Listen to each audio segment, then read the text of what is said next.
बिस्मिल्लाहिर्रहमानिर्रहीम। ख़ातिन हज़रात, मैं हूँ अख्तर अब्बास और आप सबको मेरा सलाम पहुँचे।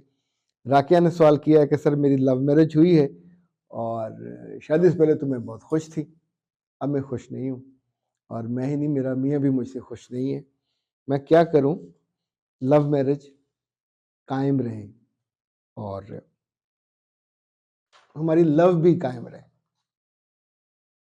अच्छा, दिलचस्प बात ये कि आज सुबह पब्लिक टीवी का जो मॉर्निंग शो है, उसमें मुझे इसी मौज़ू पे बात करनी थी और जब गाड़ी आई लेने के लिए, तो हम अपने पिछले जो बैकयार्ड था वहाँ थे। हफ्ता भर पहले मैं मुर्गियाँ लेके आया था, देसी मुर्गियाँ, और उनका दड़बा था। तो सुबह आके अवैध साहब वहाँ गए देखने के लिए, उनको निकालने के लिए। तो उसमें से 2 बेचारी दुनिया से रुखसत हो चुकी थी, मुर्गा साहब भी और मुर्गी भी। तो अल्लाह जाने सर्दी लगी या क्या हुआ, क्योंकि खाना-वाना तो खिला के अंदर भी खाना पड़ा हुआ था, तो भूख से तो नहीं हुआ, ज़्यादा इम्कान ये कि सर्दी से हुआ। फिर हमने फटाफट माहिरीन से पूछा, उनके लिए बिजली के वो मछली के जो होते हैं कैप्सूल, मछली के तेल के, वो लेके आए। पैनाडोल या डिस्प्रिन थी, वो पानी में डाली।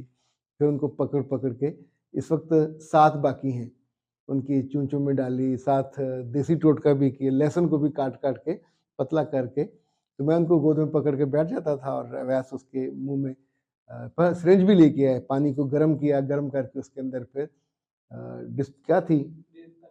पैनाडोल, पैनाडोल डाली और उनको, अब तो अल्लाह का शुक्र है वो, फिर हाँ, उनके जो दरवाजे थे वहाँ पे फ्लेक्स लगाया, दूसरे जो वहाँ हवा के लिए रखा हुआ था वहाँ ईंटें वगैरह लगाई, शायद ठंड लग गई हो।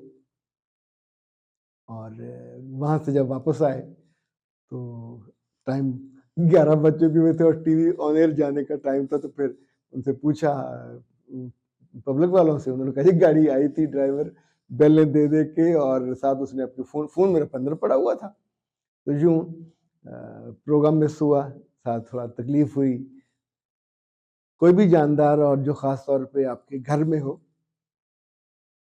चाहे वो परिंदे हों, चाहे वो मुर्गियाँ हों, पालतू जानवर हों, दुःख तो उनका होता है और आपके दिल पे बोझ पड़ता है। ये इंसान नहीं कह सकता कि मुझे फ़र्क नहीं पड़ता, बिल्कुल पड़ता है। रब ने हमको हौसला दिया हुआ, मर्दों को, हम उस तौर पे दुखी नहीं होते जैसे औरतें दुखी होती हैं, लेकिन ऑफ़ कोर्स आपके दिल पे एक बोझ आता है। लेकिन अब हम उस बोझ पे आते हैं जो मिस राकिया के आया। तो ये जो लव मैरिज है, ये बड़ी महबूब और मतलूब चीज़ है। आम तौर पे लड़कियाँ, लड़के इसके बारे में बहुत कॉन्शियस भी होते हैं, टारगेटेड भी होते हैं, ख्वाहिशमंद भी होते हैं, लेकिन इसके जो डायनामिक्स हैं उसको नहीं समझते। लव मैरिज क्यों इतनी जल्दी टूट जाती है? वैसे तो अरेंज मैरिज का भी हशर बहुत अच्छा नहीं होता, लेकिन लव मैरिज तो अरेंज के मुकाबले पे बहुत जल्दी डाउनफॉल पे चली जाती है। मैंने जो इतने वर्षों में कुछ तथ्य निकाला, वो ये है कि 2 गलतियां की जाती हैं लव मैरिज। एक तो एक्सपेक्टेशन का पहाड़ होता है, उससे पहले आप दोनों हैं, पूरा खानदान नहीं है, तो हर चीज पे आप सेक्रीफाइस कर देते हैं। खानदान की शादी हो तो आपको कपड़े भी चाहिए, जेवर भी चाहिए, घर भी चाहिए, पूरी अरेंजमेंट चाहिए। लव मैरिज में दोनों हंसी खुशी इस बात को मान लेते हैं कि चले हम अफोर्ड कर सकते हैं, तो उतना वो कर लेते, चाहे खाली घर में उसको जाना पड़े, वो चली जाती है। जहेज तो होता नहीं है, जो कि माँ बाप से लिया नहीं होता, उधर बड़ी भी नहीं होती। सो जिसको कहते हैं ना कि जाग लगना, तो खानदान अगर शादी करता है तो जाग लगता है, दही बनता है, पर उसमें तो कुछ भी नहीं लगता। अब जब जिंदगी शुरू हुई तो 2 या 3 दिन ऐसे होते हैं जिसमें आप खूब एक दूसरे के साथ मस्ती करते हैं, खेलते हैं, कुलोल करते हैं।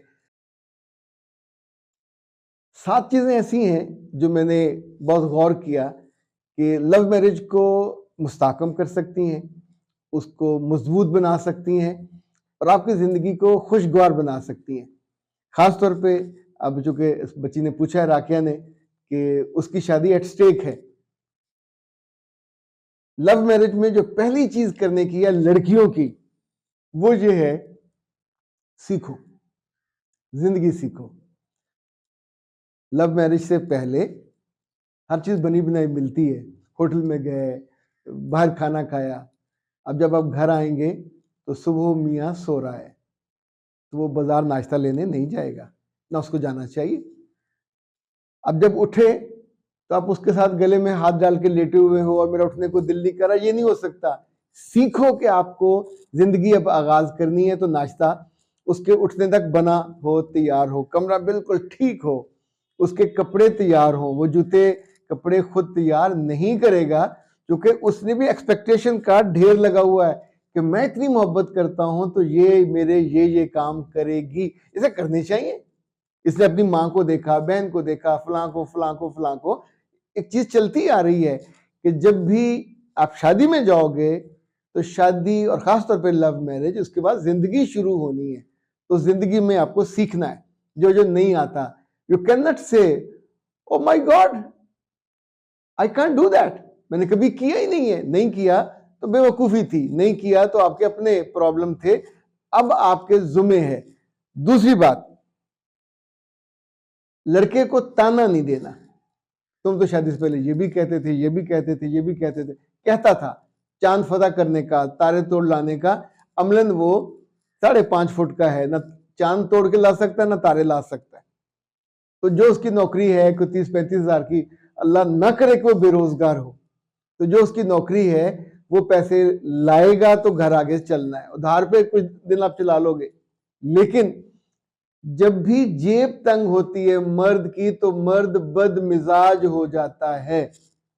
जब भी किसी मर्द को आप तंग देखो, लड़ता हुआ देखो, चीजों को अकोमोडेट न करता हुआ देखो, तो उस पर रहम खाइए कि उसकी जेब की हालत पतली है, बैंक खाली है, एटीएम काम नहीं कर रहा, तो अब वो क्या करेगा, अपने पे गुस्सा निकालेगा। और हम क्या करते हैं, उस बेचारे के उस मौके पे उस पर चढ़ाई कर देते हैं। तुम्हें बड़ा शौक था लव मैरिज करने का, तो अब ये खर्चे तो तुमसे उठाए नहीं जाते। लड़कियां बहुत जल्दी बदतमीज हो जाती हैं, बदतहजीब हो जाती हैं, बल्कि क्या कहता हूं कि जुबान दराज हो जाती हैं। तो ये जुबान दराजी तवक्कुआत पूरी ना होने पे होती है। चौथी बात, अपने मियाँ को सपोर्ट करो जैसे कर सकते हो, पैसे से, मोहब्बत से, प्यार से, दुलार से, जॉब से। पांचवी बात, रिस्पेक्ट करो। अब वो आपका दोस्त नहीं है, no he is not a friend, no he is not a lover, no he is a husband. एक बेरोजगार से वो मोहब्बत के रोजगार में आ गया है, तो no he deserve for respect. छठी बात, उसको सपोर्ट, रिस्पेक्ट के बाद जो अगली चीज चाहिए, ये यकीन चाहिए कि आप उसको फॉलो करोगे, आप उसको ओबे करोगे। और आखिरी बात, जो सातवीं बात है, वो है yes to compromise at any cost. Every day, every moment, every hour you need to go for compromise. वो सारी चीजें जो नहीं हो रही, द मोमेंट आप कॉम्प्रोमाइज करना बंद करोगे, रिश्ता टूट जाएगा, रिश्ता खत्म हो जाएगा। दिल, और चूंकि इसको रोकने वाला कोई नहीं है, there is no support available, तो रिश्ता खत्म होने से आप ही ने बचाना है, मियाँ ने नहीं बचाना। आपको इसकी जरूरत ज्यादा है, उसको भी है, पर आपको इसकी जरूरत ज्यादा है। सो 7 टिप्स हैं जो किसी भी लव मैरिज को बचा सकते हैं, बशर्ते कि आप एक्टिव होके, समझदार होके इनको समझ लो, याद कर लो और फिर इन पे प्रैक्टिस कर लो। अख्तर अब्बास को दीजिए इजाजत। अस्सलाम वालेकुम।